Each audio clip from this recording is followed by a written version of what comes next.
Kumusta kayong lahat mga kaibigan? Huwag ninyong palampasin ang kwento natin. Narinig ninyo ang ating background. Sino ba ang taga Laguna? Maiklo na kaagad, di ba? Ibig sabihin ang ating background na ingatan ang kapaligiran, masdan ang kapaligiran. Ito mga kaibigan, ang pamagat ng ating video. Marami pong hindi nakakaalam nito, lalo na sa ating mga millennial. Alam po ninyo, babanggitin ko na ba?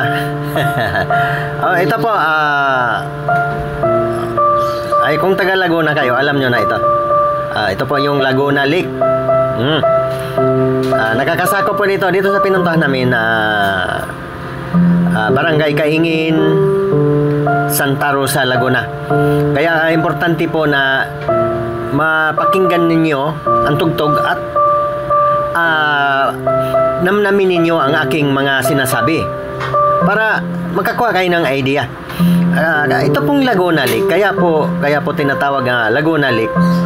Napaligiran po ito ng mga bayan ng Laguna. Mga syudad na ngayon. Dati mga bayan lang yan. Ngayon mga syudad na, ha? Magmula ng San Pedro, Laguna, Binyan, Laguna, Santa Rosa, Laguna, Calamba, Laguna.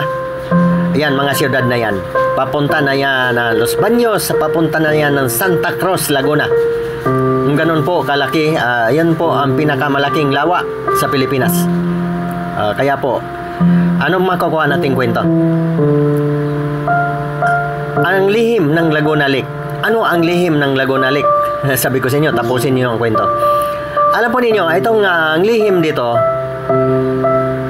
ayon sa aking pananaliksik, ito po dating bulkan. Isang mabangis na bulkan. At kung ito ay sumabog ulit, wag naman sana, kayang burahin ang Metro Manila. Ayon po sa history, mag-search po kayo sa YouTube. Ibig sabihin, libo-libong taon nang nakaraan, ito ay sumabog at nabura mga Metro Manila at ang karatig bayan. Ibig sabihin, anong kaugnayan sa ating kwento na kapaligiran? Ingatan po natin ang ating kapaligiran kasi pag sinira po nating unang-una, wala na tayong makuhanan ng isda pag nagiging polluted ng ating lawa.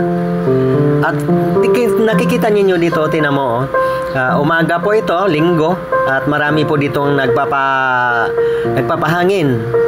Ayan ayan, pamilya ang nandirito at inaantay ang pagsikat ng araw. Nakakalungkot nga lang at dito sa gilid, nandyan din ang mga basura. Kaya ingatan natin ang ating kapaligiran, ating kalikasan. Sa totoo lang, yung mga basura dito, hindi naman yan galing dito. Galing yan doon sa kabila kasi ang hangin papunta rito. Ibig sabihin, kung pabayaan nga tayo sa kalikasan, pwedeng magalit ang kalikasan at babalikan tayo. Yan po pagkatandaan natin. Hiram lang po natin ang kalikasan. Kaya po, ugaliin po natin na maging malinis ating kapaligiran. Ingatan ang mga puno. At huwag magtapon kung ano-anong, di ba? Huwag magtapon kung ano-anong mga basura sa ating mga ilog man o lawa, lalo na sa karagatan. Yan po, kaya po ganyan ang ating tugtog. Para po may mamanahin pa ang mga susunod na henerasyon.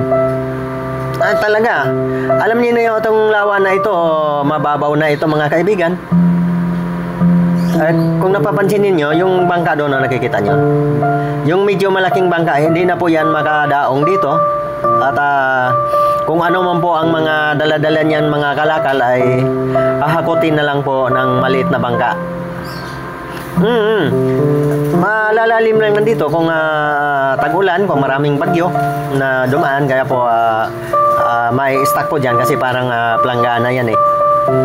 O sige, Sana makakakuha kayo ng aral, lalong-lalo na sa mga millennial. Ito po ang Laguna Lake ay dating bulkan at sumabog po dito. 1700 yata. Hindi ko po nakuha ang saktong basta libo-libong taon ang nakaraan. Kaya po ingatan po natin ang kalikasan. Baka para po hindi magalit. Maski pag nagalit ang kalikasan, babalikan tayo niyan at kawawa po tayo. Galiin po natin na makinig sa mga payo, sa mga nakakatanda para po maging malinis ang ating mga lawa. Kagaya niyan, ang daming isda diyan nabubuhay. Kung pabayaan natin ng pabayaan na tapunan ng mga basura, ibig sabihin wala nang mabubuhay na isda at malamang sa malamang bababaw ng bababaw ang ating Laguna Lake at baka magalit ang kalikasan at mabuhay ulit ang natutulog na bulkan.